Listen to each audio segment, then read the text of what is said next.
2015 সালে আমরা যখন লিফান কেপিয়ার টেস্ট করি, লিফান কেপিয়ার 150টা, তখন মানুষের মনে একটা খুব ভ্রান্ত ধারণা ছিল যে চায়না বেশি দূর যায় না। আমরা সেই রিভিউ জুড়ে একটা জিনিসই প্রুভ করার চেষ্টা করেছিলাম যে এটা সেই তথাকথিত বাইকগুলো অর্থাৎ অন্যান্য চাইনিজ বাইকের মতো কোয়ালিটি না, এটা একটু ভালো এবং টেকসই হতে পারে। এবং তারই ফলশ্রুতিতে পরে 2017 সালে 165 এফআই আসে লিফানের, এবং 8 বছর, আজকে 23 সাল পর্যন্ত 8 বছর জুড়ে এই লিফান কেপিয়ার চলছে বাংলাদেশের রাস্তা জুড়ে। সো এই গল্পটাই হয়তোবা আপনাদের সাথে আরও এক্সটেন্ডেড রূপে প্রকাশ করতে যাচ্ছি আমরা। For the first time in Bangladesh আমরা একটা বাইক নিয়ে এমন কিছু করব যা হয়তোবা বাংলাদেশে আর কখনোই করা হয়নি। সো আজকে আমি শুভ এবং অফ রাইডের এক্সপার্ট আছে সালে ভাই, দুইজনকে নিয়ে সিলেট ট্যুরে যাচ্ছি। তো সালে ভাই, প্রথম জিনিসটা হইতেছে গিয়ে আপনাকে একটু পরে কষ্ট দেই, আগে হচ্ছে গিয়ে শুভকে। আচ্ছা, তো শুভ, ফার্স্ট টাস্ক হচ্ছে গিয়ে জীবনে অনেক বাইক চালাইছো, আমরা টেকনাফ তেতুলিয়া করছি এগুলা নিয়ে। সো একটানা 24 ঘন্টা তো রাইড হয়েছে, স্টার্ট থাকছে, কিন্তু একটা বাইক একটানা 48 ঘন্টায় স্টার্টে রেখে দেওয়া এটা কখনোই হয় নাই, ঠিক না? ফার্স্ট টাস্ক এটাই, আমরা এই বাইকটা লিফান কেপিয়ার একটানা 48 ঘন্টা স্টার্ট রেখে দিব, আর ফুল ডিটেলস শেয়ার করবো রাস্তায়, এবং এভরি টাইম আমরা যেটা স্টার্ট রাখতেছি তার প্রুফ সহ। কি বললো এটা? 48 ঘন্টা টিকবে কি মনে হয়? চেক করে দেখ, অনেক বছর তো চালালাম, ভরসা একটু আছে, দেখি দেখা যাক। দেখা যাক।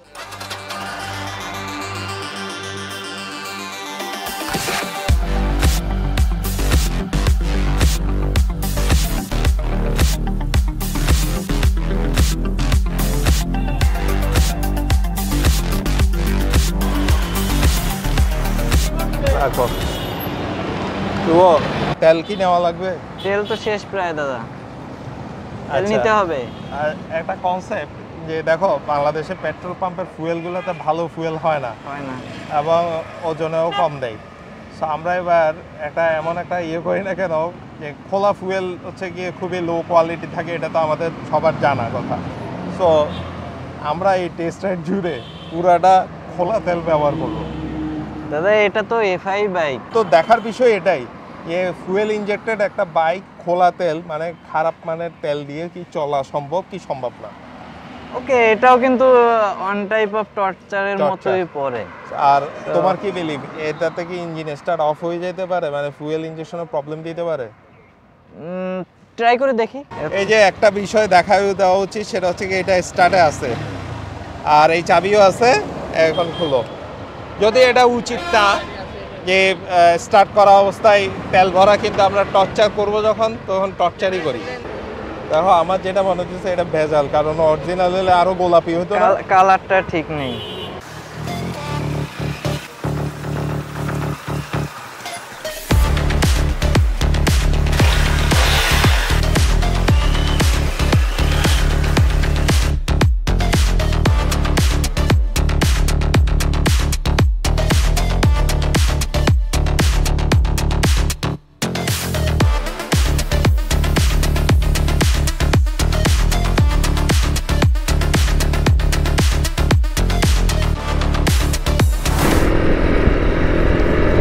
খুব ফিল নিতেছে শুভ।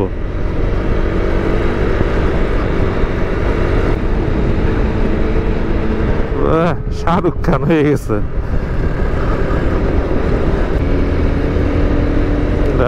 ওর একটা মজা বুঝাইতে হবে।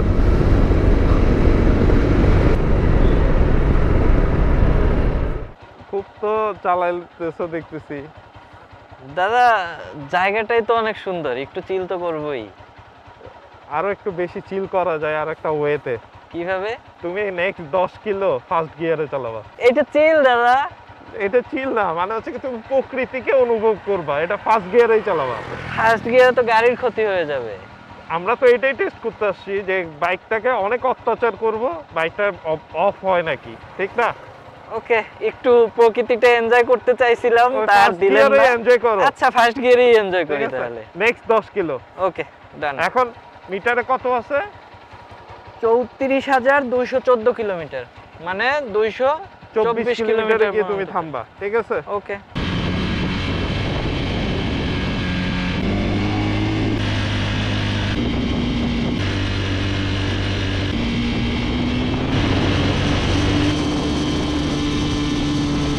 কি যে একটা অবস্থা, দাদা তো চলে গেল, কিন্তু এই যে ফার্স্ট গিয়ারে কতক্ষণ ধরে বাইক চালাচ্ছি, বাইকে তো প্রচুর সাউন্ড হচ্ছে বাট চলতেছে।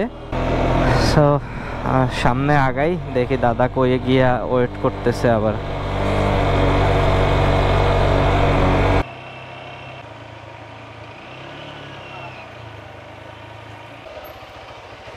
সো মজা পাওয়া গেছে। খুব চিল করে আসছি দাদা, আমার লাইফে আমি এত টাইম ফার্স্ট গিয়ারে কখনো বাইক চালাই নাই। চিন্তা করো যদি মানে ভাঙ্গা রাস্তা হইতো তাহলে তো ফার্স্ট গিয়ারেই হ্যাঁ, বাট এই সোজা রাস্তায় ফার্স্ট গিয়ারে চালানোটা অনেক কষ্টকর ছিল আমার জন্য। আধা ঘন্টা আমি অনেক কষ্ট সহ্য কি করছি। মনে হয় ইঞ্জিন টিকবে? ইঞ্জিনে তো কোনো হিট হয়ে গেছে, অনেক হিট হয়েছে, বাট ওইরকম কোনো প্রবলেম ফিল করতেছি না। ওকে, দেন ফার্স্ট গিয়ার টেস্ট ডান। হ্যাঁ, আপনি 24 কিলো পর্যন্ত চালাতে বলছেন, 24 কিলো প্লাস 24 কিলো আছে, পর্যন্ত 24 কিলোর একটু বেশি হয়েছে, হয়তো আর একটু পরেই 25 কিলো হয়ে যাবে। আচ্ছা, এখন তাহলে নেক্সট আরো রেডি। এখন এই যে বিকাল 3টা বাজে, আমরা সকাল 8টার দিকে হচ্ছে গিয়ে ঢাকরান কেপিআরটা স্টার্ট করছি, এখনো কন্টিনিউয়াস স্টার্ট চলতেছে। এটা হচ্ছে গিয়ে সাতছড়ি। সো স্টার্ট অন, আমরা খেতে থাকবো, ও স্টার্টে থাকবে, ওর স্টার্ট বন্ধ হবে না। এবং মিরাকলি এখন পর্যন্ত সে স্টার্ট অফ হয় নাই। তো দেখা যাক কতক্ষণ যাওয়া যায় স্টার্ট অন রেখে। সো নেক্সট হচ্ছে গিয়ে এরকম একটা জায়গাতে জনবিচ্ছিন্ন একটা এরিয়ার মধ্যে এটা সবচেয়ে বেশি হয় যদি টায়ার পাংচার হয়ে যায়। হ্যাঁ, এইদিকে তো আশেপাশে কোনো ওইরকম দোকান দেখলাম না। দোকান নাই। তো আসো, চাকার হাওয়া চলে যাওয়া মানে ইঞ্জিনে প্রেসার দিয়ে চালানো, ঠিক না? হ্যাঁ, মানে ওয়েট বেশি হয়ে যাবে, ভারী হয়ে যাবে বাইক। সো আমরা পেছনের চাকার হাওয়া ছেড়ে দিচ্ছি, তুমি হাওয়া ছেড়ে দিয়ে 10 কিলো চালাই আসবা। আবার সেই 10 কিলো। আবার সেই 10 কিলো।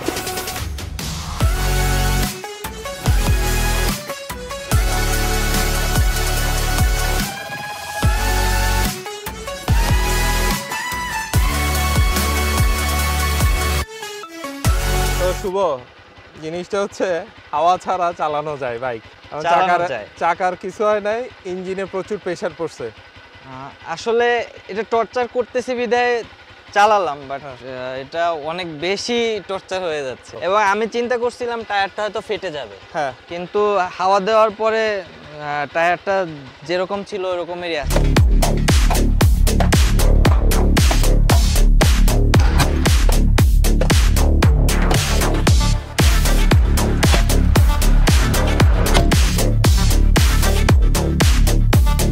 ওয়েলকাম সালে ভাই, সামনে আপনার জন্য পাকা কোনো রাস্তা অপেক্ষা করতেছে না, অফ রোড টেস্ট। আর সালে ভাই মানে হচ্ছে গিয়ে কাদা মাটি এইসবই। তো সালে ভাই শুরু করা যাক। স্পোর্টস বাইক দিয়ে অফ রোডিং চেষ্টা করে দেখতে দোষ কি? ওকে, গো।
সালে ভাই, যা দেখলাম পানির উপরে লাফানি কুদানি, হ্যাঁ, মোটামুটি চেষ্টা করলাম আর কি। আর আরো মনে হয় আর একটু ভয়ঙ্কর কাদা হলে ভালো হতো না? তাও যতটুকু হয়েছে যথেষ্ট। কারণ স্পোর্টস বাইকে স্পোর্টস টায়ার মোটামুটি চেষ্টা করছি।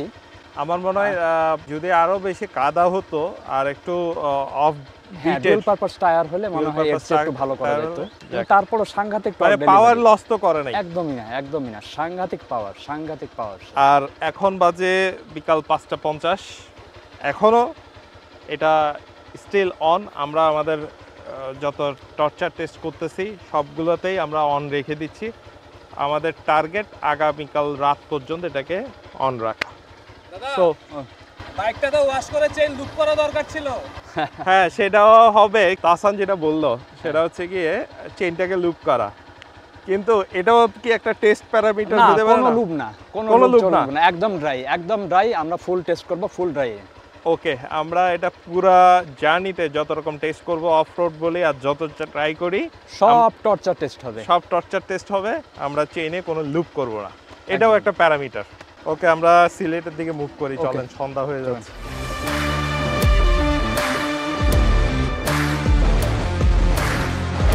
তো আমাদের টিমে এখন আমরা সিলেট চলে এসেছি সিলেট আসতে আসতে অনেক রাত হয়ে গেছে অলরেডি 12টা বাজে তো বাইকটা তো স্টার্ট অফ করা যাবে না 48 ঘন্টা টানা চালাতে হবে আমরা তো ঘুমিয়ে যাব ভাই সিকিউরিটি গার্ড আছে হোটেলের ভাইয়ের দায়িত্বে আমরা আপাতত বাইকটা রেখে যাচ্ছি ভাই এই বাইকটা এরকমের অনবস্থায় থাকবে আপনি একটু খেয়াল রাখবেন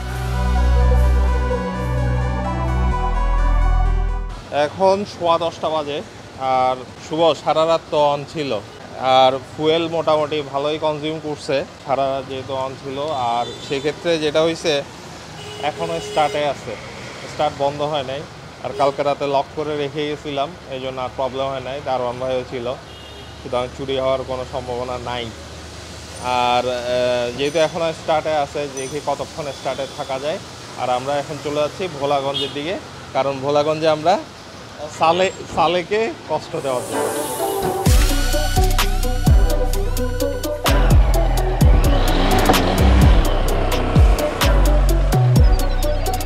কি অবস্থা ভাইয়া অনেক তো হাইওয়ে রাইড হলো এবার তাই? আপনার পালা তাই নাকি হ্যাঁ আচ্ছা শুরু করা যাক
ধরো তোমার টর্চার টেস্ট ডান ডান হয়নি আরো আর বাকি আছে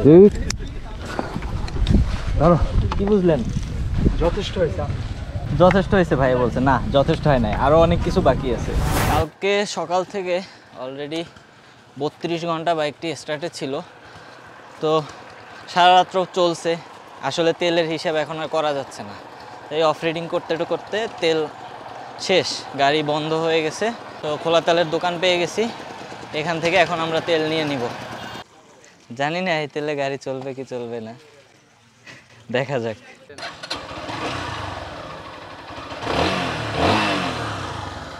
দেখছেন দাদা পাহাড়গুলো কি সুন্দর মাঝে মাঝে ছোট ছোট কয়েকটা ঘরবাড়ি দেখা যাচ্ছে ইচ্ছে করতেছে একটা রাত্র এখানেই থেকে যাই এখানে থেকে যাও মানে ইচ্ছে করতেছে বাট উপায় তো নাই থাকা তো যাবে না বাট লোকেশনটা দেখে ইচ্ছা করতেছে এই আর কি তুমি একটা জিনিস মিস করে গেছো এটা একটা টর্চার টেস্ট আমি একটা টেন্ট সাথে করে ক্যারি করতেছি টেন্ট আছে বাট এখানে তো আর থাকা যাবে না কেন? কিভাবে থাকবো বাইক তারপর আমাদেরও সিকিউরিটির ব্যাপার আছে বাইক চুরি হয়ে যেতে পারে এটা তো পসিবল না এটাও একটা টেস্টের পর্যায়ে যে বাইকটাকে টিকে রাখা যায় কিনা না না দাদা এই এই এই এরিয়ায় থাকা দাঁড়াও যাবে না। হাফিজ ভাই আছে টেনশন নাই আমি একটা ব্যবস্থা করতেছি দেখি হাফিজ ভাইরে কল দিয়ে ডাকতেছি, হাফিজ ভাই একটা সলিউশন নিয়ে আসছে।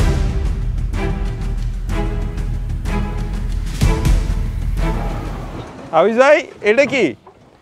ভাই বলছেন বাইকের ব্যবস্থা করতে, এই জন্য প্রিপারেশন নিয়ে আসলাম। মানে এটা কি আলটিমেট সলিউশন? হ্যাঁ হ্যাঁ, এটা যেটা আমি চিন্তা করতেছি সেটাই কি? জানি না আপনি কি চিন্তা করতেছেন, তবে আমি চিন্তা করতেছি অন্যটা। ওকে, এটা হাফিজ ভাইয়ের স্টাইল, আমি আর এখন কিছু বলবো না। আমি বুঝবো কি করা যায়। ওকে, শুরু করি।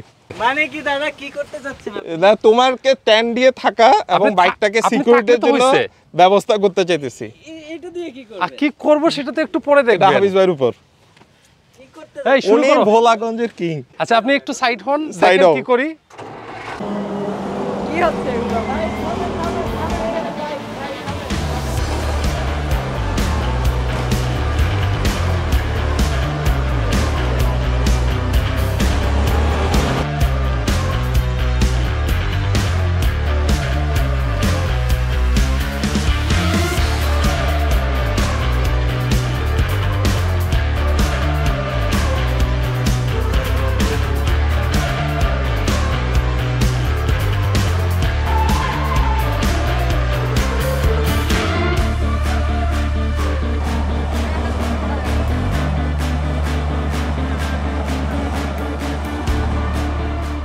তো শুভ, এই হচ্ছে কি বাইক আর এই হচ্ছে তাবু। এইটা কি হলো Camping। দাদা?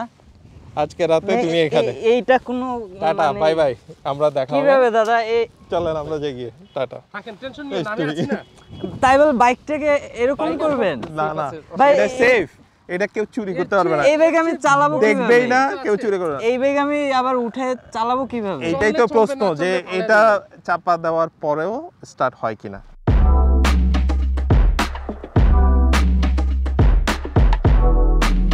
সো কাহিনীটা হইতেছে, শুভকে তো আমরা একা রেখে আসছি, এখন বাজে রাত প্রায় 11:30টার মতো। তো দেখি কি অবস্থা ওর। আমার মনে হয় না কোনো প্রবলেম হবে, কারণ হাফিজ ভাইয়ের বাসায় আশেপাশে, নেটওয়ার্কেও পাওয়া যাচ্ছে না। আরেকবার ট্রাই করি। এই এলাকার নেটওয়ার্কেও খুব সমস্যা, নাহলে লাইভ কল দিয়ে আপনাদেরকে দেখাইতাম। কল। হ্যাঁ শুভ, কি অবস্থা? আর অবস্থা ভালো না। বই রেখে গেলেন, মানে খুব ভয়ে আছি দাদা। এক কাজ করতে পারি, আমি হাফিজ ভাইকে পাঠাইতে পারি, বা আমরা তুমি চলে আসতে পারো, বাইক থাকুক, অসুবিধা নাই। এই বালুর মাঝখান থেকে কে উদ্ধার করবে? এত রাতে আর দরকার নাই দাদা, কিন্তু একদম ভোরে চলে আসেন। আমার মানে ঘুমও হচ্ছে না ঠিকভাবে। আচ্ছা, এদিকে এখন সকাল 6:30টার মতো বাজে। এখানে আমি শুভর একটা ফোন পেয়ে চলে আসছি। শুভ, রাতের বেলা কি বেশি ভয় দাদা লাগছে? রাতে খুব টেনশন লাগছে, ঘুমাইছে? ঘুমাতে একেবারে পারিনি। হ্যাঁ একে হচ্ছে বাইকটা এরকম চাপা দিয়ে রাখছি, এটা আর হ্যাঁ। নিয়ে ঢাকা যেতে পারবো কি পারবো না, হ্যাঁ। একটা অপরিচিত জায়গা, মানে খুব আচ্ছা, দেখো প্রবলেম। এখানে কিন্তু অনেক মানুষের জমা হয়ে গেছে, আপনাদেরকে সকাল থেকে সবাই একটু শুধু just এসে জিজ্ঞেস দেখাই করতেছে আপনি যে- এখানে কি করেন। এই দেখেন, মানুষজনের অভাব নাই কিন্তু। আমাদের সাথে হাফিজ ভাইও আছে। হাফিজ ভাই, ও কি ঘুমাইছে? ভাই যা করছেন, ঘুমাতে পারিনি, বাইক নিয়ে টেনশন। আরে বাইক নিয়ে টেনশন কি আছে ভাই? এই বাইক চলবে এখন? না চলে তো এই যে নদীতে ফালাইয়া দিবেন। আচ্ছা, এখন জিনিসটা হইতেছে কি, আমরা তো এখানে ঘুরতে গেলে অনেক টাইম লাগবে। সবাইকে কি রিকোয়েস্ট করা যায় যে এখানে আসেন? দেখি আমি বইলা দেখি, পিচ্ছি পিচ্ছি পোলাবেন সবাই দিয়ে। বলেন বলেন বলেন তাহলে। আচ্ছা আওসে আমরা ইয়ে করি। আওসে পথে না ওয়া ওয়া আওয়া।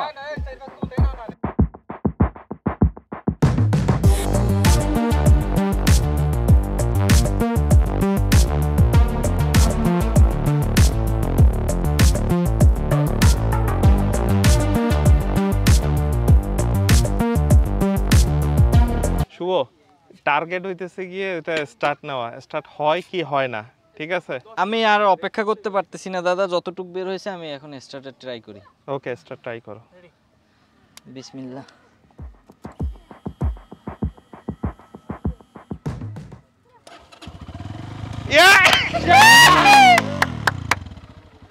মানে কি? মানে ইউ উইন। ভাই খুশি? দেখি, স্টার্ট অন করো, আবার অফ হইছ তো। গাড়ি ক্লিয়ার আছে।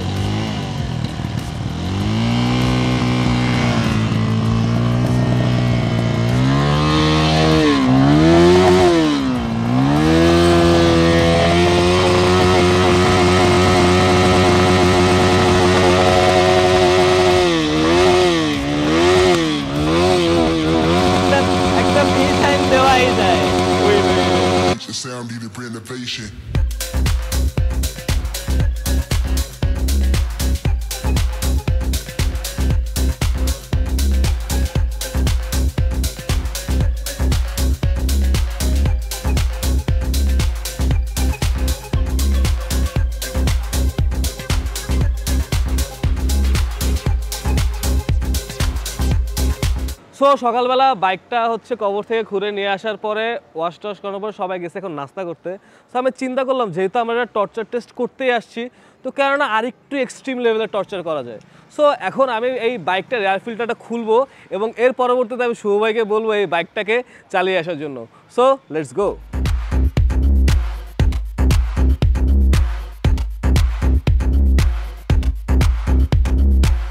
সো বাইকের এয়ার ফিল্টার খোলা হয়ে গেছে। শুভ ভাই আসেন, চলে আসেন এদিকে। আপনার বাইকের এয়ার ফিল্টার আমি খুলে রেখে দিলাম। এখন আপনার কাজ হবে, আপনি যাবেন এই বাইকটাকে 10 কিলো চালায় আসবেন। সম্ভব? এয়ার ফিল্টার ছাড়া আমরা এয়ার ফিল্টার নিয়ে কত সচেতন থাকি, সেখানে এয়ার ফিল্টার ছাড়া এখন রাইড করব। এইটাই তো এটা টেস্ট হবে। ওকে ওকে।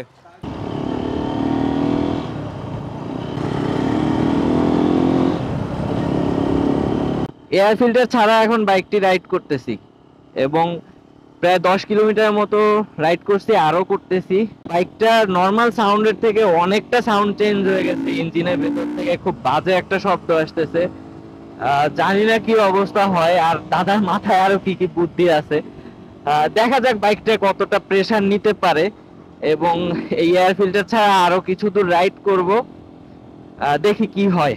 এবং ইঞ্জিনের ভিতরে ব্যাপক পরিমাণ একটা বাজে সাউন্ড আসতেছে, যেহেতু বাইকটা এখন কোনো এয়ার ফিল্টার নাই, টোটালি এয়ার ফিল্টার ছাড়া আমরা বাইকটা রাইড করতেছি।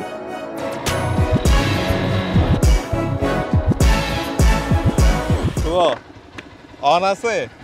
অন আছে, বাট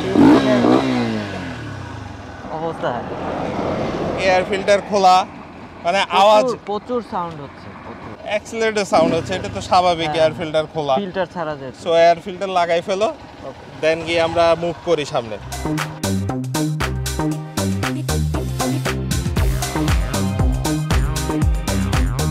শুভ, এয়ার ফিল্টার তো লাগাই ফেলছো, এখন আমরা একটা প্রবলেম সবসময় পাই, কেপিআর ইউজার অনেকেই এই কমপ্লেইনটা করে, সেটা হচ্ছে গিয়ে overheating issue, engine overheating issue একটু বেশি। সো ইঞ্জিন ওভারহিটিং ইস্যু কমানোর জন্য কুলেন্ট ইউজ করে, যাতে কুলেন্ট ইঞ্জিনটাকে ওভারহিট না হতে দেয়, ঠিক না? জি। সো এত যখন ইস্যু এই ওভারহিট নিয়েই, আমরা কুলেন্ট ছাড়াই রাইড করি, যে কতটুকু আরও হিট হইতে পারে। আপনি কি বাইকটা আমাকে চালিয়ে ঢাকা যেতে দিতে চান না? কেন চালিয়ে যায়? কুলেন্ট ছাড়া চালানো সম্ভব। ধরো তুমি এটা কুলেন্ট ফালাই দাও, তারপরে কথা বলি।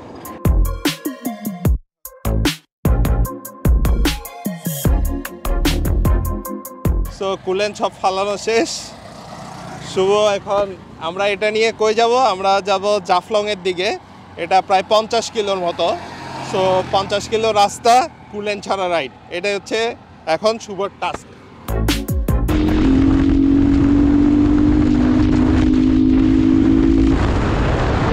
সো এখন প্রায় 3:20, প্রচুর বৃষ্টি, তার মধ্যে আমরা এই জাফলং 0 পয়েন্টে।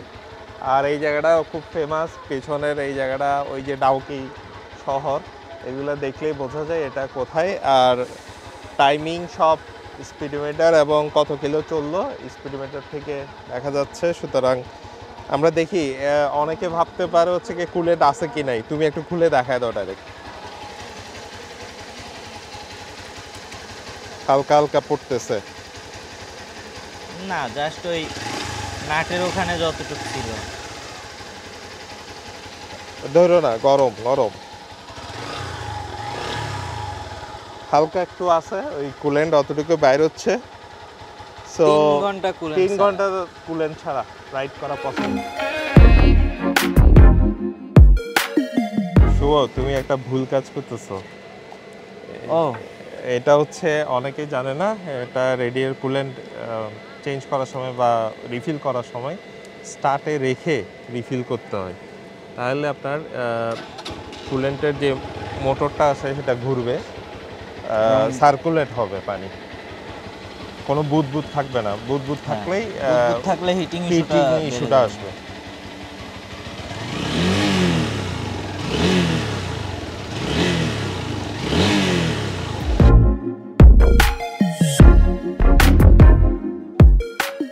ব্রো, কেপিআরে কত দম দেখা যাবে।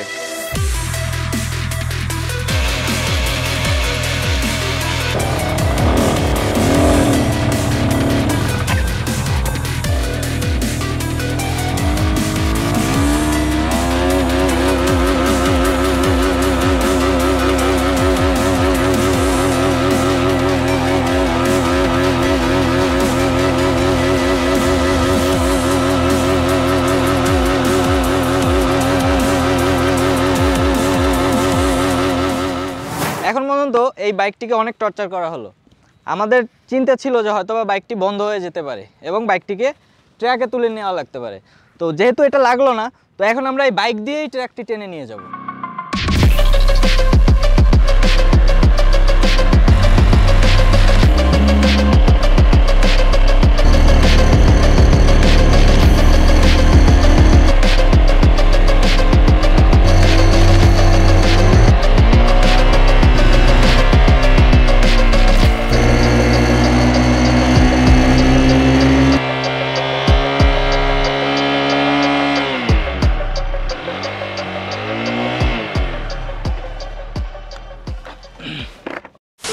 জিনিসটা হচ্ছে কি, আমরা এই ট্রাকটাকে টানার চেষ্টা করতেছিলাম কেপিআরটা দিয়ে। আর কেপিআরটা গত 4 দিন ধরে যে পরিমাণ টর্চার হয়েছে, স্বাভাবিকভাবে আমরা যেটা ধারণা করতেছিলাম ক্লাস প্লেট বসে যাবে, এবং তাই হয়েছে, এটা ক্লাস প্লেট বসে গেছে।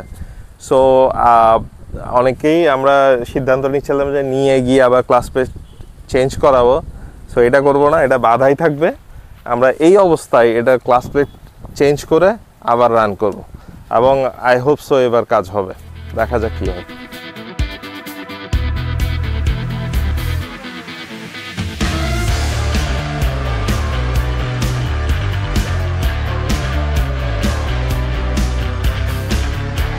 ট্র্যাকটা টানার জন্য একবার চেষ্টা করাতে ক্লাস প্লেটটা পুড়ে যায়। এরপর আমরা আবার নতুন করে ক্লাস প্লেট ইনস্টল করি এবং আমরা আবার চেষ্টা করব এই ট্র্যাকটা টেনে নেওয়ার জন্য।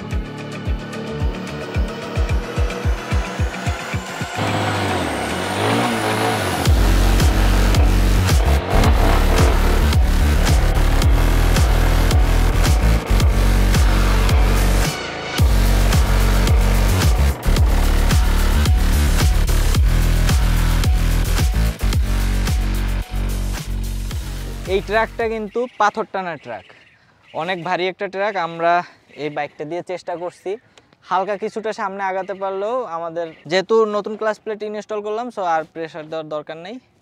আমরা নেক্সট পার্টে চলে যাব। এই কি খাও? কাশি তো দাদা খুব। কি জিনিস দেখি তো ভাই, কাঠারটা দেন তো। টোটাল টুসে এটা ভালোই কাজে। কাশি মানে এটা তো কয়েকদিন ধরে খুব কাশি হচ্ছে তো। তো এটা কাটি, এটা তো মধু। মধু কাশির জন্য তো এটাই ভালো। তাহলে ইঞ্জিনের জন্য তো ভালো না দাদা প্লিজ, এইরকম কিছু না, বলেন এরকম না একটা দাদা, টেস্ট না। করি। মধুটা দিয়ে আমরা ইঞ্জিন অয়েল ফালা দেবো, মধু দিয়ে বাইক চালাবো, এটাই নেক্সট।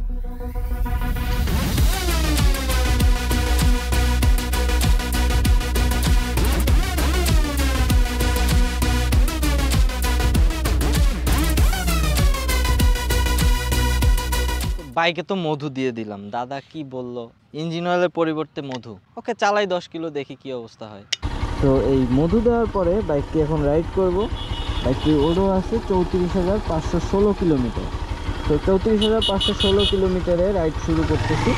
দেখা যাক 10 কিলোমিটার রাইড করার পরে বাইকটির কী অবস্থা হয়। আমি এখন 10 কিলোমিটার রাইড করব, মানে 34,526 কিলোমিটারে বাইকটি থামাবো। তো দেখি মধু দিয়ে 10 কিলোমিটার বাইকটি চলার পরে কি অবস্থা হয়। তো অলরেডি মধু দিয়ে 10 কিলোমিটার রাইড শেষ হলো, বাট ইঞ্জিনটা প্রচুর পরিমাণ হিট হয়েছে, যেটা মানে অনেক অতিরিক্ত। কিন্তু যেহেতু এটা মধু, ওই কারণে হিটিং ইস্যুটা অনেক বেড়ে গেছে। যাই হোক, সব কিছু মিলিয়ে বাইকটি অন্তত মধু দিয়ে রাইড করা গেছে, বাইকটি থেমে যায়নি। তো এখন ওডোমিটার হচ্ছে 34,526। আমি রাইড শুরু করেছিলাম 34,516-তে। তো 10 কিলোমিটার এই বাইকটি ইঞ্জিন অয়েল না দিয়ে, ইঞ্জিন অয়েলের পরিবর্তে মধু দিয়ে রাইড করলাম। দাদা প্রচুর ওভারহিট হচ্ছে। এটা তো হিট হবে, এটা মধু, এটা তো অয়েল না। তো অয়েলের কাজ করতেছে মধু, আর মধু ইটসেলফ এই হিট জিনিস, ব্যাপক ওভারহিট হচ্ছে, এটা এখন চেঞ্জ করা দরকার। আর চালানো তো গেছে, বসে তো নাই। না, বসে যায়নি। এটাই তো আমাদের জন্য প্রুফ করার, এটাই অনেক। ওকে ঠিক আছে। আর নেক্সট আমার মনে হয় সালে তোমার জন্য কিছু একটু রাখছে সালে ভাই এইবার এইটা এটা কি জিনিস? এটা তো বোতলটা তো সুবিধা লাগে না, এই বোতলটা তো সুবিধা লাগে না, না এখন খোলা যাবে না, কারণ হচ্ছে কি এটা ড্রেন দেওয়া হবে আগে, ড্রেন দিয়ে ফেলুক, কি অবস্থা মধুর আমরা দেখি।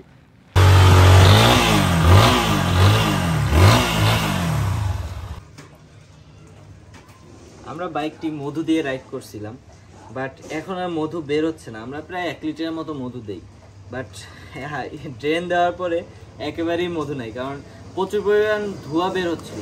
তো ওই ধোঁয়াগুলোর সাথে মধুগুলো হচ্ছে বার্ন হয়ে উড়ে গেছে। কিন্তু এখন পর্যন্ত এক্সেলফে স্টার্ট নিচ্ছে, বারবার সেলফও দিতে হচ্ছে না, এবং হ্যাঁ ইঞ্জিন থেকে কিছুটা সাউন্ড বের হচ্ছে, এটা স্বাভাবিক, ইঞ্জিন অয়েল নাই, এবং ইঞ্জিন অয়েলের পরিবর্তে আমরা উল্টাপাল্টা জিনিস দিয়ে বাইকটা রাইড করতেছি। তো ক্যাম রকারে আর ভ্যালভে কিছুটা সাউন্ড বের হচ্ছে, বাট স্টিল নাও বাইকটি রানিং অবস্থায়, স্টার্ট অবস্থায় আছে। বাইকটাতে কিন্তু এখন মধু আমরা 1 লিটারের মতো মধু দিচ্ছি, বাট মধু বের হয়েছে 100 কি 150 গ্রাম, বাকিটা পুরোটাই পুড়ে গেছে, এবং এখনো একবারে বেশি তেল দিতে হচ্ছে না, অন টপ। মধু খাওয়া শেষ, নতুন জিনিসের বাংলাদেশ। বোতলটা চেক করো, বাইকে অলিভ অয়েল সম্ভব? চেক করো, ভালোই ইঞ্জিন অয়েলের মতোই, মোটামুটি চেক করা যায়। ইঞ্জিন অয়েল আর অলিভ অয়েল। অলিভ অয়েল, ওকে, দেখি কোন অয়েলে কি হয়। দিয়ে দিই একটু।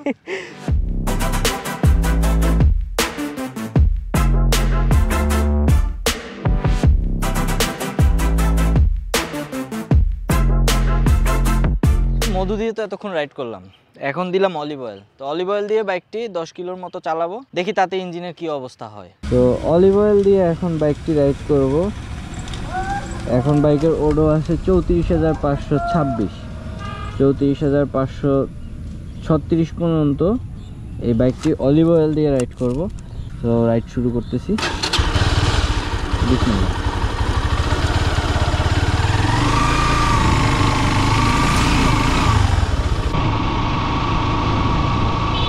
তো এই অলিভ অয়েল দিয়ে রাইড করাতে বাইকটা প্রচুর পরিমাণ ওভারহিট হচ্ছে, এবং সাইলেন্সার পাইপ থেকে ব্যাপক ধোঁয়া বের হচ্ছে। তো এই ধোঁয়া বের হওয়াতে আমার মনে হচ্ছে যে অলিভ অয়েলের লেভেলটা কমে গেছে। তো দেখা যাক তারপরও এই বাইকটা কত দূর যায়। তো আর বেশিক্ষণ ইঞ্জিন অয়েল ছাড়াই অলিভ অয়েল দিয়ে বাইকটি রাইড করবো না, এখন চলে যাবো দাদার কাছে, এবং এই অলিভ অয়েল চেঞ্জ করে আমরা বাইকে ইঞ্জিন অয়েল দিয়ে দেবো।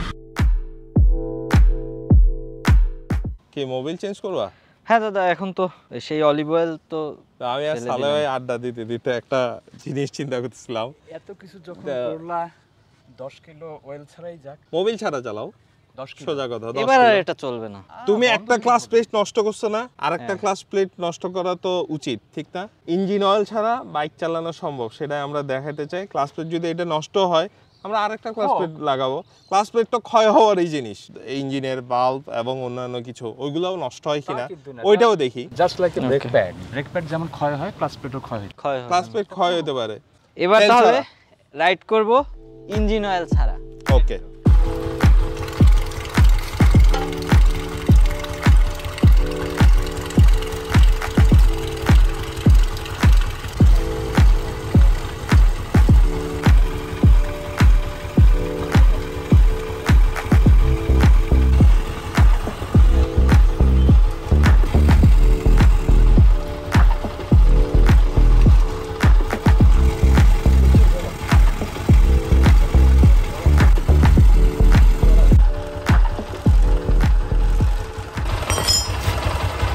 উইদাউট ইঞ্জিনে এখন কিন্তু বাইকটা চলতেছে। বাইকের ইঞ্জিন অয়েল যা ছিল সব আমরা এখানে ড্রেন করে দিচ্ছি। এখন ইঞ্জিনে যা আছে টোটালি ইঞ্জিন অয়েল ছাড়া ইঞ্জিন চলতেছে। এখন এই বাইকটিতে টোটালি কোনো প্রকার ইঞ্জিন অয়েল নাই, বাইকটির ইঞ্জিনে টোটালি ইঞ্জিন অয়েল ছাড়া আমি এখন রাইড করব, দেখি কত দূর যাওয়া যায়। এবার আর 10 কিলোর কথা বলবো না, কারণ জানি না ইঞ্জিন অয়েল ছাড়া এই বাইকটা কতটুকু যাবে।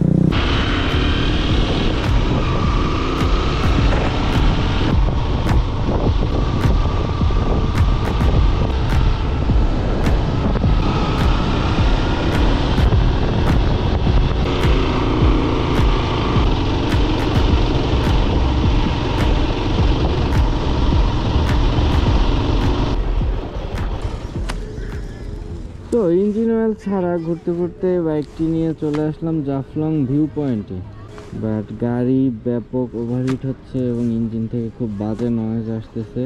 তো আমি আর চাচ্ছি না ইঞ্জিন অয়েল ছাড়া এই বাইকটা রাইড করতে। এখনও আমাদের অনেক এক্সপেরিমেন্ট বাকি আছে, আপনারা আমাদের সাথে থাকুন এবং দেখতে থাকুন।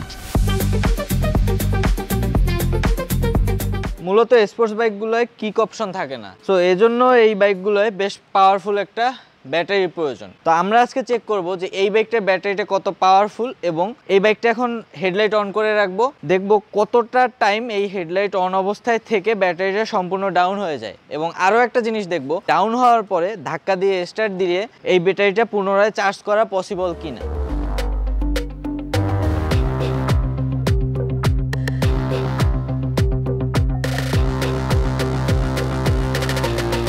সন্ধ্যা 6:30-এ আমরা এই বাইকটির হেডলাইট অন করি, এখন বাজে রাত 11:30। তো এই 5 ঘন্টায়ও এখন পর্যন্ত বাইকটির হেডলাইট অন অবস্থায় আছে, যদিও সেলফ কাজ করতেছে না, বাট হেডলাইট কিন্তু জ্বলতেছে। তার মানে ব্যাটারিটা এখন পর্যন্ত ড্রেন হয় নাই। 5 ঘন্টায় আমাদের গোপ্রোর ব্যাটারি চার্জ শেষ এবং আমাদেরও ঘুমানোর টাইম চলে আসছে। আমরা আগামীকালকে সকালে দেখবো, যেহেতু সেলফ উঠতেছে না, ধাক্কা দিয়ে ট্রাই করব, যদি না হয় দেন আমরা ব্যাটারিটা চেঞ্জ করে নিব। Good morning. সকালে ঘুম থেকে ওঠার পরেই একটা চিন্তা বারবার মাথার ভিতরে, যে এই বাইকটা রাতে প্রায় 5 ঘন্টায় স্টার্ট ছাড়া হেডলাইট অন করে রাখা হয়েছিল। তো এখন এটা কি আসলে ধাক্কা দিয়ে স্টার্ট দিয়ে এটা ব্যাটারিতে চার্জ করা পসিবল কি না।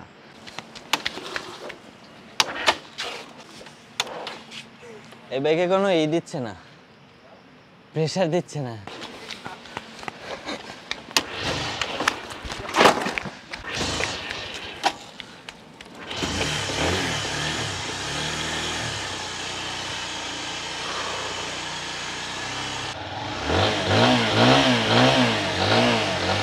সো আমরা অনেক টর্চার করছি, আর একটা টর্চার মনে হয় করা দরকার, সেটা হইতেছে গিয়ে লোড টেস্ট। আর লোড টেস্টের জন্য ইমরান ভাই যশোর থেকে, নেহাল দিনাজপুর থেকে। ইমরান ভাই হচ্ছে 119 কেজি, আর হচ্ছে 113, দুইজন মিলে 232 কিলো। আর আমরা এখান থেকে অর্থাৎ জাফলং থেকে শ্রীমঙ্গল যাব প্রায় 100 কিলো। 100 কিলো ওনারা দুইজনে কমপ্লিট করে, আপনি 50 কিলো চালাবেন, আপনি 50 কিলো। সো দেখার বিষয় হচ্ছে কি এটা সাসপেনশনটা ভেঙে পড়ে যায় কিনা, দেখা যাক কি হয়। আর সাসপেনশন যদি ভেঙে যায়, আপনাদের দুইজনের দায়িত্ব হচ্ছে কি এটাকে কাঁধে করে নিয়ে যাওয়া। ঠিক আছে।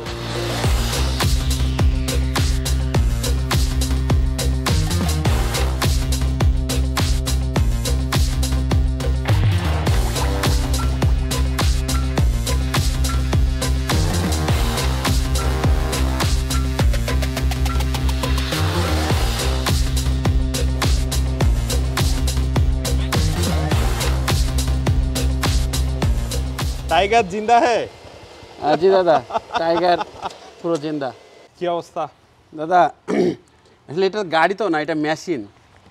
Machine gun? মেশিন গানও বলা যায়, কারণ হচ্ছে আমার ওয়েট 119, আমার ছোট ভাই ওর ওয়েট 113, তারপর 232 কেজি টোটাল। 232 কেজি নিয়ে এই যে 100+ কিলো রাইড করলাম দাদা। তো যা পারফরমেন্স দিয়েছে, কেপিআর বেস্ট। কিন্তু এর আগেই তো আমরা এটাকে অয়েল ছাড়া চালাইছি, তারপর অলিভ অয়েল দিয়ে চালাইছি, মধু দিয়ে চালাইছি, তারপরে এখন ইঞ্জিনের অবস্থা কি দাদা? এখনো গুড। মানে আপনি আসার সময়, আমি আসার সময় এই ডবলে 232 কিলো নিয়ে টপ স্পিড পাইছি 107। তো পুরো বৃষ্টির ভিতরে এই যে, আপনার কি মনে হয় না যে আমরা যে এসব কথা বলতেছি এগুলা যারা অডিয়েন্স শুনতেছে, মানে আসারে গল্প মনে হবে তাদের? একেবারে মানে আমি তাকে প্রমাণ দিয়ে দিতে পারবো, কারণ আমি কিন্তু একটা কেপিআর ইউজার। আচ্ছা, আমি 2015 থেকে আমি কেপিআর ইউজ করি। আপনাকে আমরা চিনি, আপনার হাসির জন্য একটা হাসি দিবেন দাদা।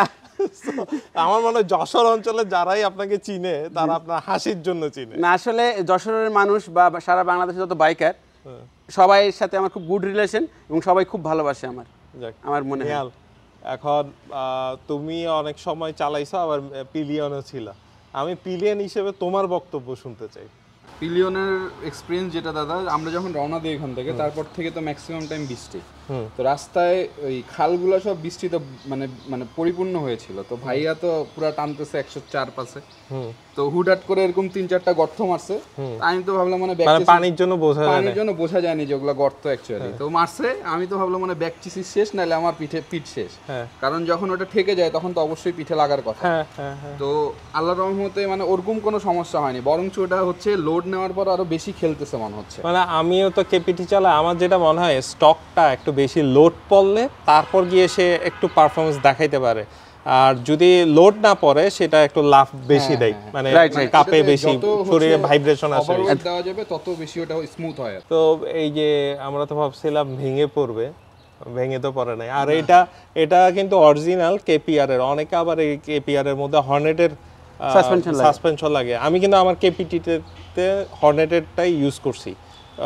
কেপিআর এরটা যেটা আছে ওইটা সাসপেনশনটা একটু হার্ড হয়, আমরা যেটা বলি। আমার মনে হয় 2জন মোটা মানুষ বসার পরে এটা পরোটার মতো থাবড়ে গেছে না। বৃষ্টির জন্য ভাইজরে হচ্ছে সামনে কিছু দেখা যাচ্ছিল না, তো ভাইয়া তো টানতেছে, তো ভাইজরে দেখা না যাওয়ার জন্য ওরকম 3-4টা বিট মারা দিছে। তো ভাইয়া তো চালাচ্ছে, ভাইয়ার তো প্রবলেম না। আমি তো আমার মনে হয় পিঠ শেষ, কিন্তু আল্লাহর রহমতে ওরকম কোনো প্রবলেম হয় নাই। এন্ড আমি মানে কেপিআর নিয়ে আমার ওরকম কোনো মানে ধারণা ছিল না, বাট হচ্ছে চালাও হয়নি, সেরকম পিছনে বসা হয়নি, বাট আজকে বসে আমি ফুললি স্যাটিসফাইড। কিন্তু একটা জিনিস হচ্ছে কি, আমরা বৃষ্টির জন্য অনেক টাইম লেগে গেছে। যেমন এখানে এখন 34,708 কিলো চলছে, এবং এখানে হচ্ছে কি প্রায় 6টা 2 মিনিট। সো এই জিনিসটা এতক্ষণ এই বৃষ্টির জন্য রাইড হয়েছে, এবং মোটামুটি ভালোই আমরা আগায় আসছি। আর এখনও বলবো যে এটা জিন্দা আছে, দেখে আরো কি দেখা যায়। কি অবস্থা নাহিদ ভাই? শুভ ভাই, দেখি কেমন আছেন? আছি আলহামদুলিল্লাহ। তারপরে কি অবস্থা আপনার? আছেন ভালো? এই তো। আপনারা শুনলাম টর্চার টেস্ট করতেছেন কেপিআর এর। হ্যাঁ, এটা নিয়ে বেশ কয়েকটা টর্চার সব টর্চার কি আপনারাই করবেন, আমরা কিছু করব না? হ্যাঁ, আপনি করেন। কি করতে চান বলেন? কি করতে চাই, দেখি কি করা যায়। আসলে এমনি তো বোঝা যায় না, দেখি কি করা যায় টর্চার।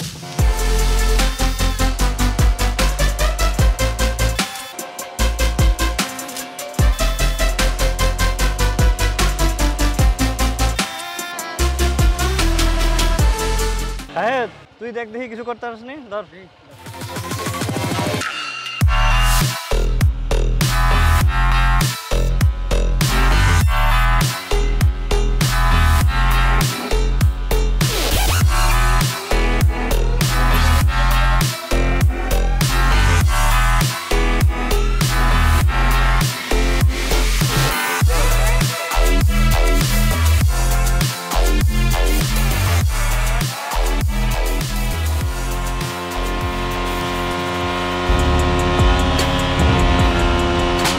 আপনারা হয়তো এটা ভাববেন এই টায়ার ফাটানোর ভিতরে কিভাবে টর্চার করা হলো। আমরা এটি করি এই কারণে যে এই বাইকটি নিয়ে বিগত কয়েকদিনে আমরা অনেক টর্চার করেছি। এত কিছু করার পরেও এই বাইকটির ইঞ্জিনে পাওয়ার কতটা আছে এটা বোঝার জন্যই আমরা এই টেস্ট করি। একটা টায়ার ফাটাতে হলে অনেকক্ষণ বাইকটি ফার্স্ট গিয়ারে হাই আরপিএমে চালাতে হয়। 4 থেকে 5 মিনিটের উপর সময় লেগেছে আমাদের এই টায়ারটি ফাটানোর জন্য। আমরা এটাই দেখতে চেয়েছি যে এই বাইকটি এত টর্চার করার পরেও 4 থেকে 5 মিনিট ফার্স্ট গিয়ারে হাই আরপিএমে রেড লাইনে এর প্রেশার নিতে পারে কিনা। নেন শুভ ভাই, আপনার টায়ার ফাটাই দিছি। তো কি হয়েছে, আমাদের কাছে তো অ্যাপোলো টায়ার রয়েছে। তো এখন আমরা এই বাইকে এই টায়ারটি ইনস্টল করে নেব। আচ্ছা, এটা খুব ভালো টায়ার? সেটা মানুষই বলবে। আচ্ছা,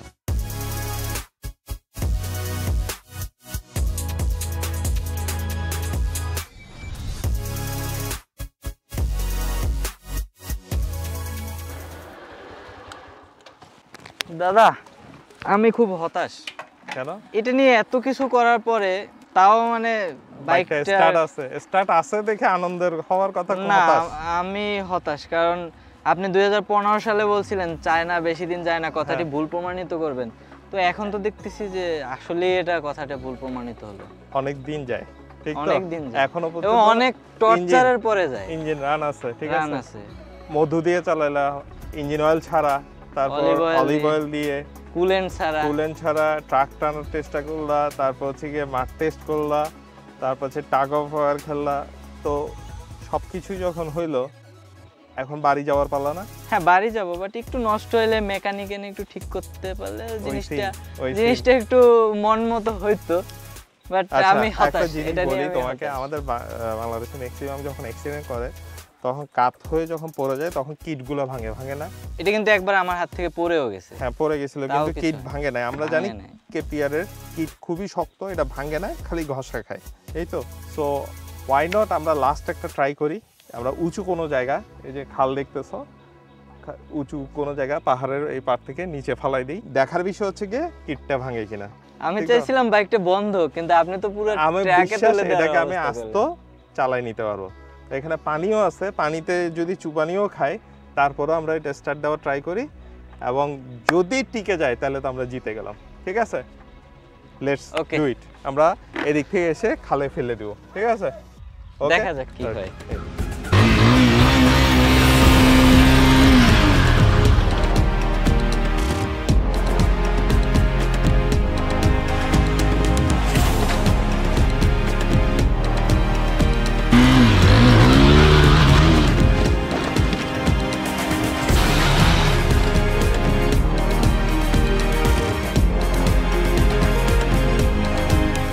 কাহিনীটা হইতেছে আমরা খালের পাল থেকে আমরা ফেলে দেওয়ার ট্রাই করতেছি, কিন্তু বারবার পারে এসে আটকে যাচ্ছে। আমরা চাইতেছি ওখান থেকে পোল্ট্রি খেয়ে এসে পানিতে পড়ুক।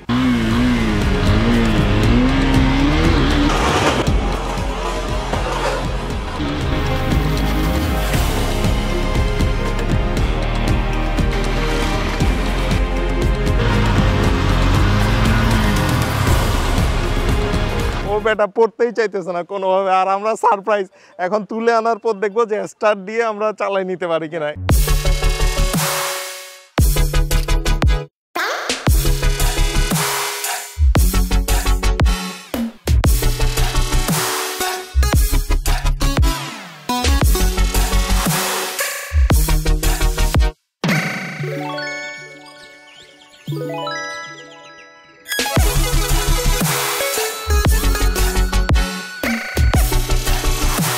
এই যে নাম্বার প্লেট ভাঙছে, আমরা নাম্বার প্লেটটা সোজা করব। এই ফ্যান্ডারটা ভাঙছে, আর কিছু নাই, ব্যাকলাইটটা ভাঙছে। শুভ এখন আমি সত্যিই হতাশ। আমি সত্যি আনন্দিত, কারণ আমরা যা চেয়েছিলাম হয়তোবা, আমি জানি না কতটুকু কি, এখন বাড়ি যাওয়ার পালা খালি। চায় না, বেশি দিন যায় না। এই কথাটা যে বলছে, প্রমাণ করার জন্য এই কথাটা যে বলে কেপিআর বাইকই যথেষ্ট। একটা কেপিআর বাইক টেস্ট করেন, তারপর আমাদের সাথে আইসেন। আর এই ভিডিওগুলো তো দেখতেই পাচ্ছেন, আনরিয়েলিস্টিক কিছু নেই। তিনবার ফেলছি, একবার না। সো দোয়া করেন আমরা যাতে কোনোভাবে বাসায় গিয়ে পৌঁছাইতে পারি। চলো।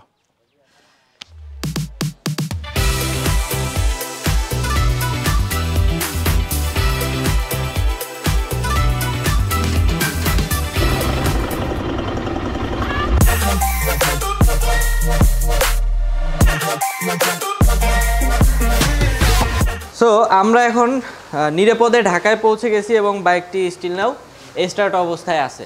এখন পর্যন্ত বাইকটি চলছে এবং এই বাইকটি নিয়ে আমরা ঢাকায় চলে এসেছি রাসেল ইন্ডাস্ট্রি ফ্যাক্টরিতে। আমরা দেখতে চাই বাইকটি এত টর্চার করার পরে যে ক্ষতিগুলো হলো এগুলো রিপেয়ার করা আসলে পসিবল কিনা, এবং বেশ কিছু জিনিস ভেঙেছে এবং ইঞ্জিনেও কিছু প্রবলেম ফেস করতেছি আমরা। ওগুলো এখন এই ফ্যাক্টরি থেকে আমরা সার্ভিস সেন্টার থেকে এই বাইকটিকে ঠিক করব, এবং ঠিক করার পরে আরও বেশ কিছু এক্সপেরিমেন্ট এই বাইকটা নিয়ে করব। সো অপেক্ষা করুন এবং আমরা ফুল ডিটেলস নিয়ে এই বাইকটা কত টাকা খরচ হলো এবং কি চেঞ্জ করতে হলো এগুলোর ডিটেলসে আপনাদের সাথে শেয়ার করব।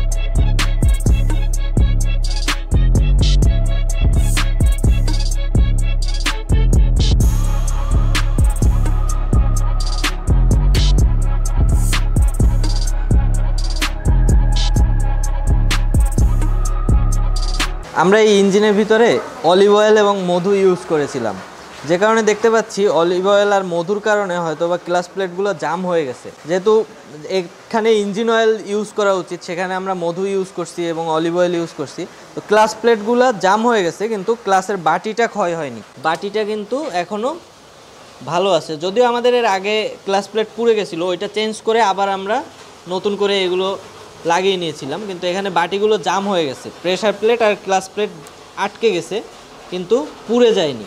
তো দেখি আরও কি প্রবলেম পাওয়া যায়।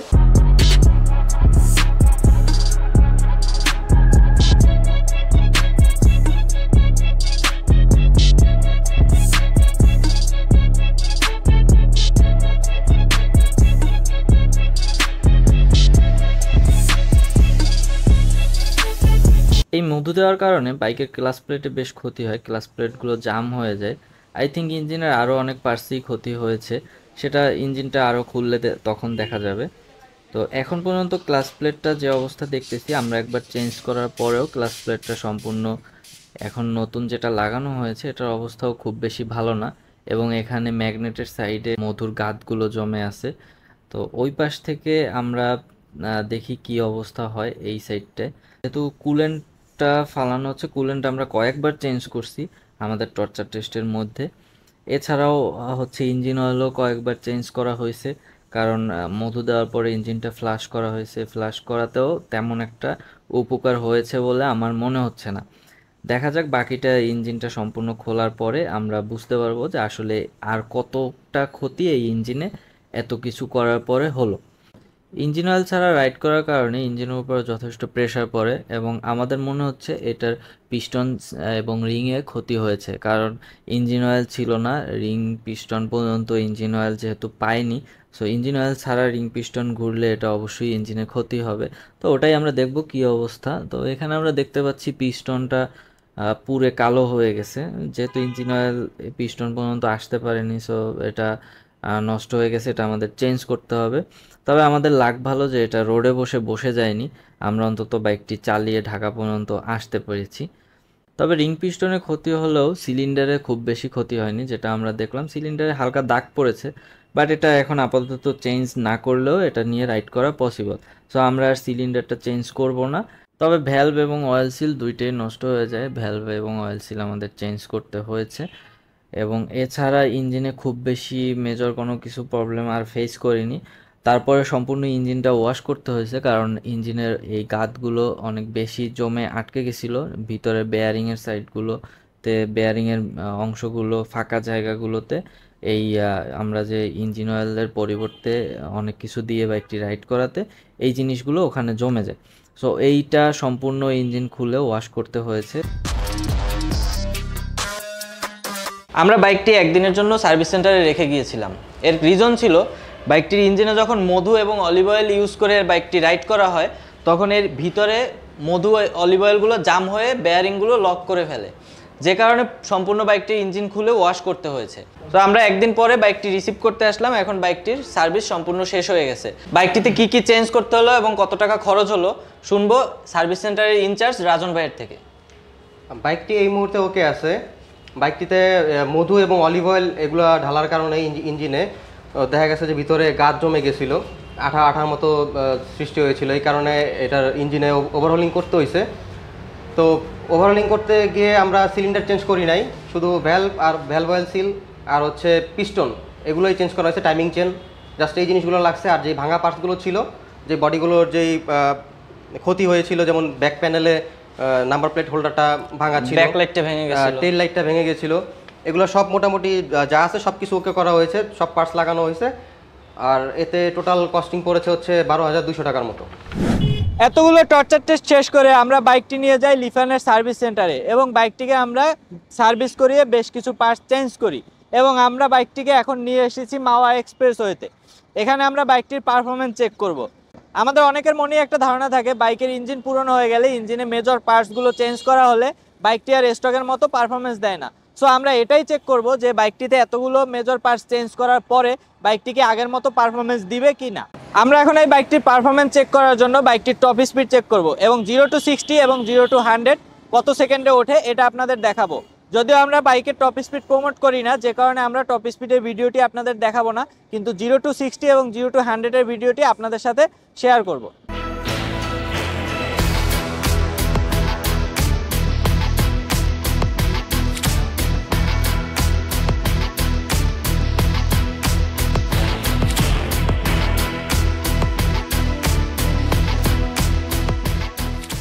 এই বাইকটির উপরে এত টর্চার করার পরে অলরেডি বাইকটি 35,000 কিলোমিটার রানিং। সো এই বাইকটি থেকে আমরা টপ স্পিড পাই 132, এবং বাইকটির 0 to 100 এবং 0 to 60 কত সেকেন্ড লাগে এটাও আমরা আপনাদেরকে দেখিয়ে দিচ্ছি।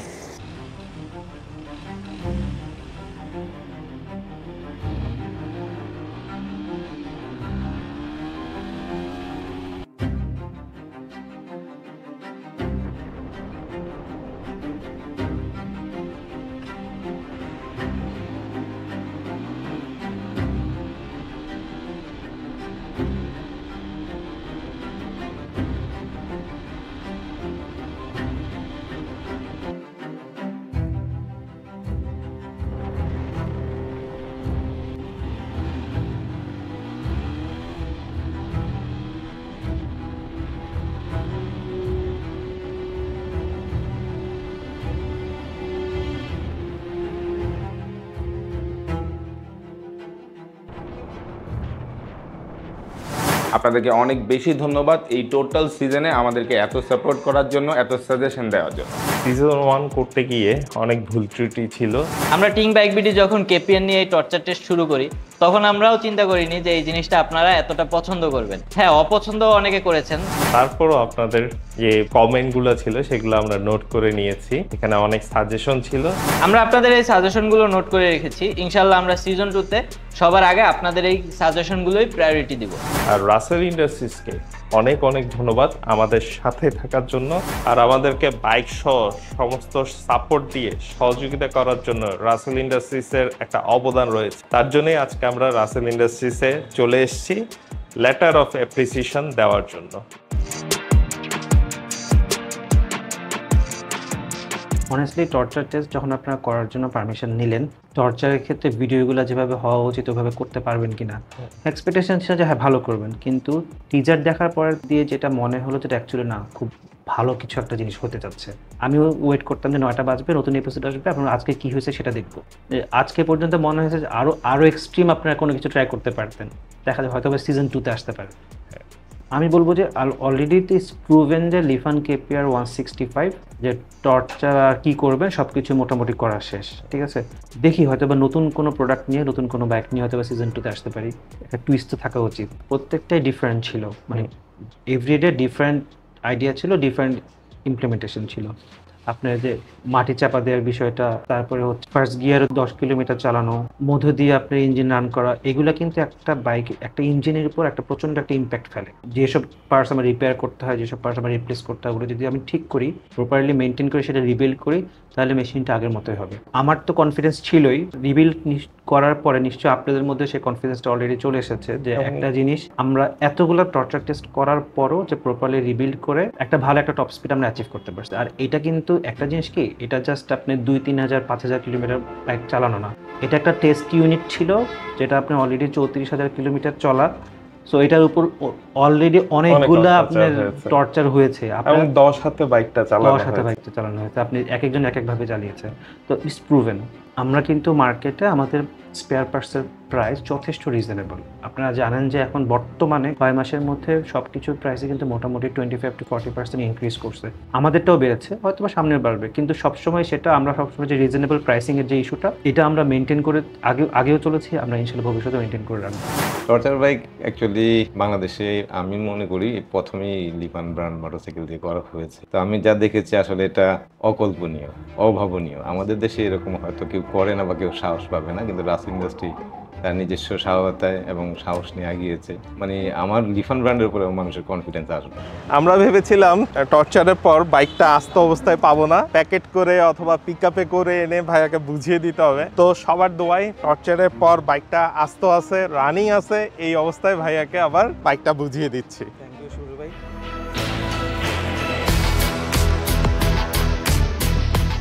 সো আপনারা যদি চান যে নেক্সট টর্চার টেস্টটা কোন বাইক নিয়ে হবে, তাহলে নিচে কমেন্ট বক্সে জানাতে পারেন। বিস্তারিত আমরা হয়তোবা শেয়ার করবো আপনাদের সাথে খুব শীঘ্রই।